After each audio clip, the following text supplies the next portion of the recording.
rough to say the least. And that's why in this video, I want to answer the 3 questions on everybody's mind right now. Hey everyone, it's your girl Rose. Welcome back to my channel.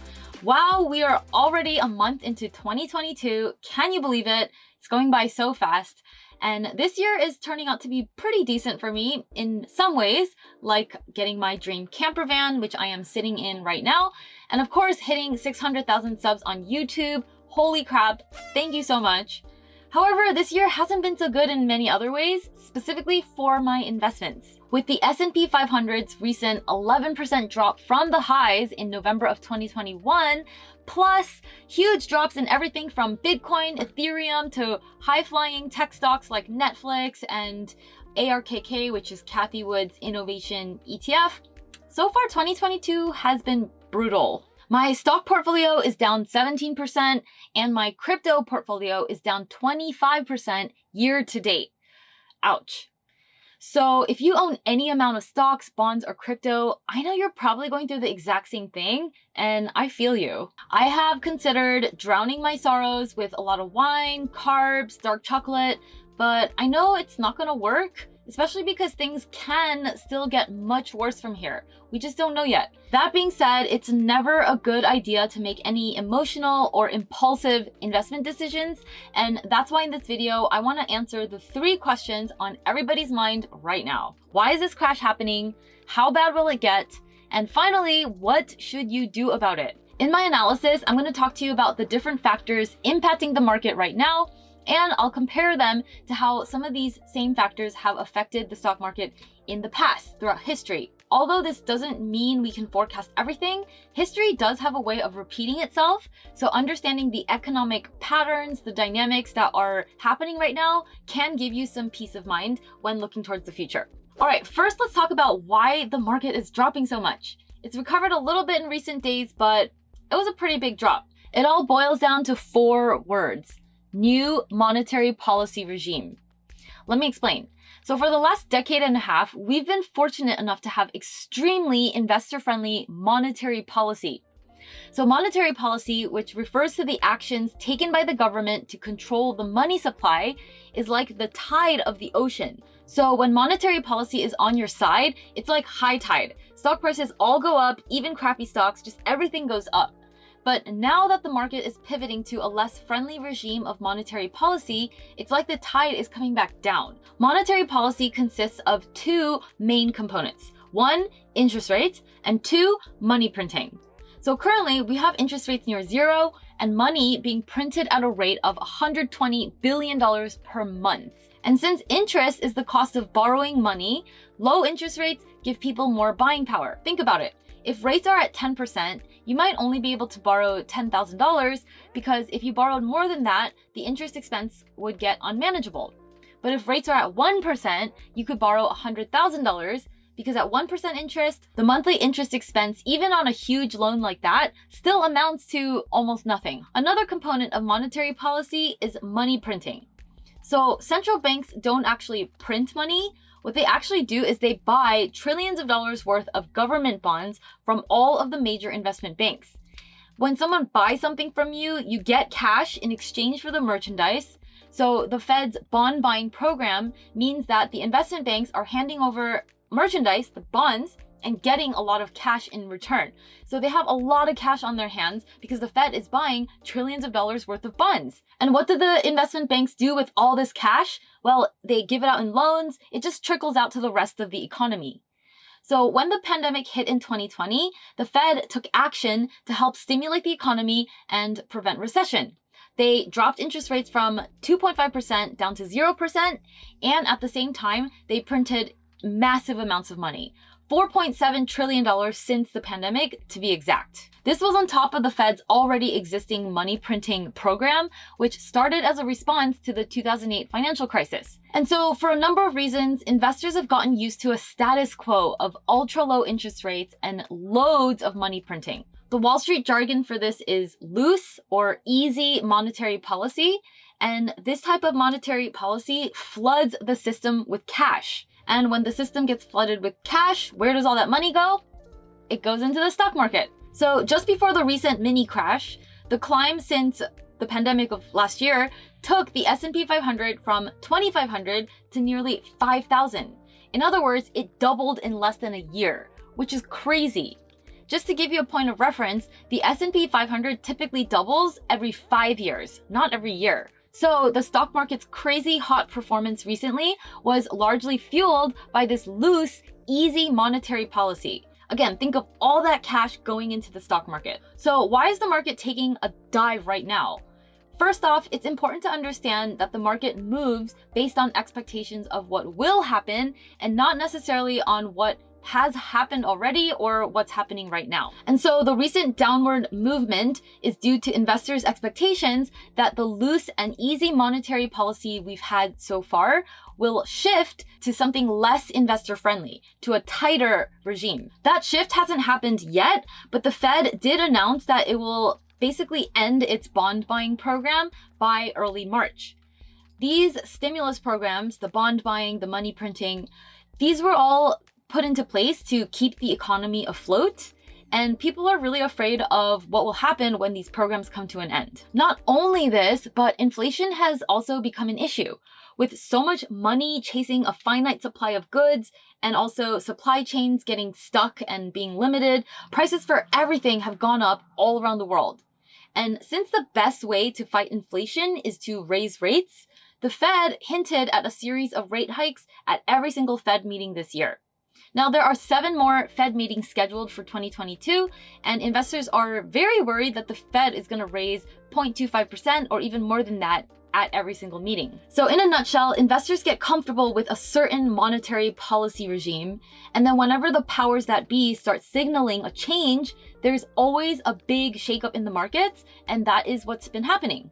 All right, so shifting monetary policy is the big thing, but another reason for the recent market mini crash is earnings season. It just so happens that in January of every year, a lot of the major companies start releasing their reports on how much they made in profit the previous quarter. So that happens in January and every quarter throughout the year. When Netflix released their latest earnings report, they estimated that it would add 2.5 million subscribers in the first quarter of 2022, which sounds like a lot, but that's actually down from 4 million in the same period last year. That makes sense given that the pandemic isn't as severe and fewer people are sitting at home watching Netflix compared to last year.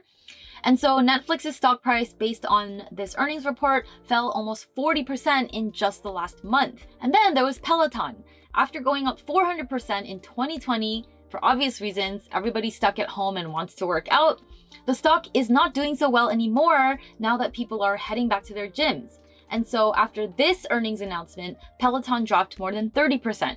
When high-profile stocks like Netflix and Peloton report such disappointing earnings and they fall that much, it tends to create this sort of contagion ripple effect of pessimism across other stocks, even unrelated ones. All this to say, the recent market crash occurred for varying reasons: a shift from loose to tight monetary policy, and disappointing earnings season for some very high-profile stocks. So that brings us to our next topic. How bad will it get? Well, we can take an educated guess by looking at history. There's really not much more we can do than that. And the most recent drop in the market was about 11%. Feels huge, especially as you watch your portfolio just tank. But if we look back in history, drops of 10 to 20% have happened 29 times since 1946. If you do the math, that works out to about every 2.5 years. So crashes of 10 to 20% happen every 2.5 years, which means mini crashes like that are actually pretty common. As for even bigger drops, say 20 to 40%, those tend to happen every 9 years, which means corrections of anywhere from 10 to 40% happen a lot more often than you think.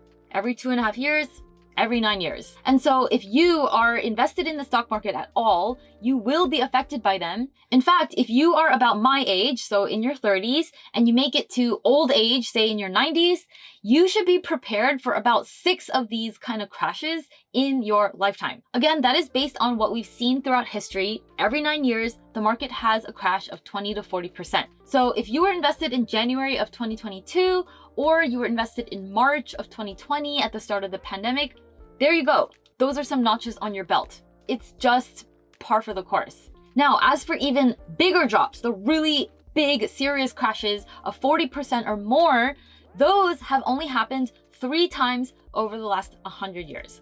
Once during the Great Depression in 1931, once during the housing crash of 2008, and once during the dot-com bubble burst in 2000. And we're still in the beginning phases of the correction. Maybe now this is going to be the 4th time. It could be, right?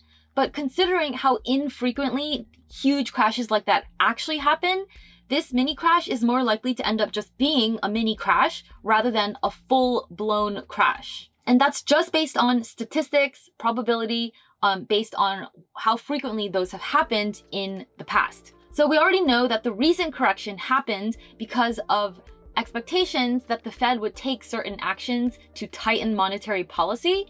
But the big X factor here is how tight and how aggressive those actions from the Fed are going to be. No one really knows for sure how exactly this will all play out, but we can at least be sure that it'll be one of these 4 scenarios. 1, monetary policy tightens at just the right pace to combat inflation, and this would result in a small market correction as the market finds its new equilibrium point. This would be the Goldilocks scenario. The second possible scenario is that monetary policy tightens too slowly, meaning the Fed doesn't raise rates fast enough and inflation goes out of control, and then the Fed later on has to make up for it with a lot of really aggressive rate hikes. The market does not like surprises and sudden changes, especially from the Fed, so this would cause a lot of volatility and probably result in a big crash. This is the too little, too late scenario. In scenario 3, monetary policy tightens too aggressively, meaning the Fed raises rates too quickly, too much, and they also stop printing money too quickly. And that slows the economy down too much. It's like they slam the brakes too quickly, and that slows down the economy and causes a recession. This is the too much too soon scenario, and that would also probably result in a big crash. And finally, scenario number 4, monetary policy does not tighten at all. It continues to stay loose, money being printed, rates near 0%, because inflation turns out to be this temporary thing that just goes away on its own. And this would be the business as usual scenario. If that happens, the market would probably just resume its upward trajectory and possibly go even higher than it was before and continue to make all-time highs. The best case scenarios are 1 and 4. The scariest would be 2 and 3. And we'll have more information regarding which scenario is going to play out at the next Fed meeting, which is going to take place March 16th. After each Fed meeting, they release something called the meeting minutes, which you can read in PDF form on their website. I will drop a link to their website in the description below in case you're curious. Until then, the one question on everybody's mind is, given all this uncertainty, what should you do? Well, I'll start off by telling you what I'm doing. First off, I am not selling anything. The number 1 cardinal rule of investing is to first think about when you will need that money. The stock market is not a place to invest money that you'll need for something that you want to buy anytime soon. The stock market is a place for 15-year money, not for 1-year money. That's because you never know where the market is going to swing from year to year. Because even though the market returns 9% on average annually, that is an average. That doesn't mean that it returns 9% every single year.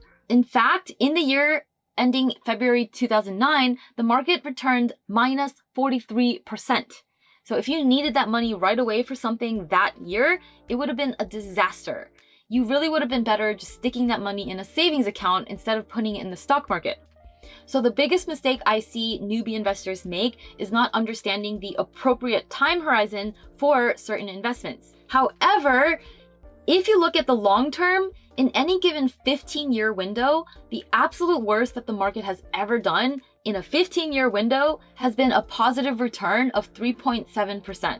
So to put it another way, the market never lost money over any 15-year time period. And this is even if you include the dot-com bubble and the 2008 financial crisis.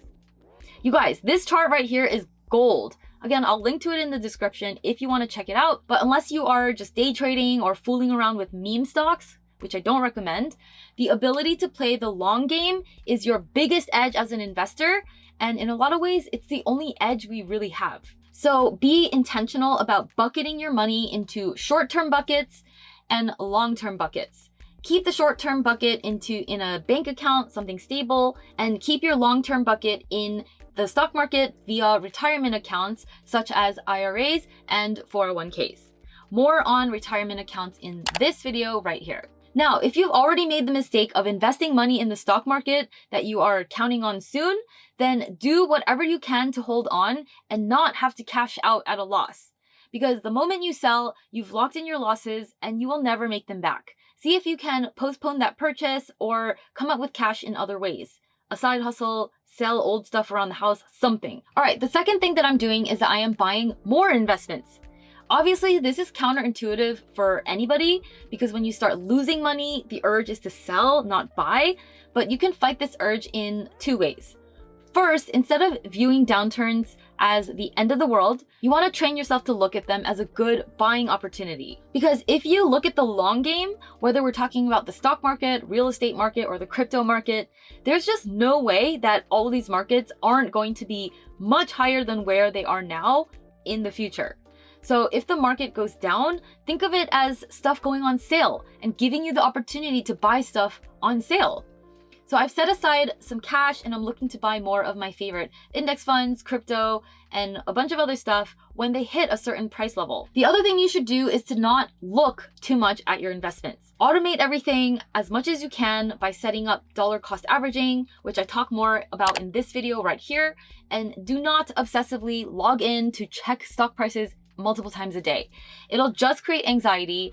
And honestly, it's ironic, but sometimes the more you care, the worse you're gonna do because you tend to get way too emotional. So try to be hands-off and as detached as you possibly can. The third thing I'm doing is that I'm remaining diversified. You wanna make sure you're diversified not only across different sectors, tech, oil, healthcare, retail, real estate, blah, blah, blah, but also around the world. Right now in this downturn, it was a few US tech stocks that got hit really hard, but the next time around, it could be another set of stocks or another part of the world, and you never really know, so being diversified is key. Basically, in a nutshell, I'm not doing anything different given this recent market crash, other than trying to pick up some more investments at a discount. It's up to you what you think is best for you, but I really want to remind you to focus on the long game, and hopefully you've set aside some cash to be able to do that. Going back to that grid I mentioned earlier, no matter which of these four scenarios play out, for the long-term investor, they all point to staying invested. Because if the market goes back up, you're gonna wish you were invested. If the market goes down, you're gonna wanna stay invested because otherwise you'd be selling at the lows and locking in your losses. Most importantly, if inflation gets even worse than it is now, you're gonna wanna be invested because stocks have been the most reliable way to beat inflation out of any other asset class. So at the end of the day, when it comes to stock market investing, time fixes everything, and no matter how the scenarios play out, it all points to staying invested. So hopefully that helps you cut through some of the noise and the anxiety that we are all experiencing right now. It's a good reminder to myself too, whenever I feel like panicking. All right, that is it for this video. Thank you so much for joining me. I really appreciate you. I will be back next week with another video. Please feel free to smash that like button, subscribe to my channel if you haven't already, and have yourself an amazing day. I'll see you next week, same time, same place. Bye.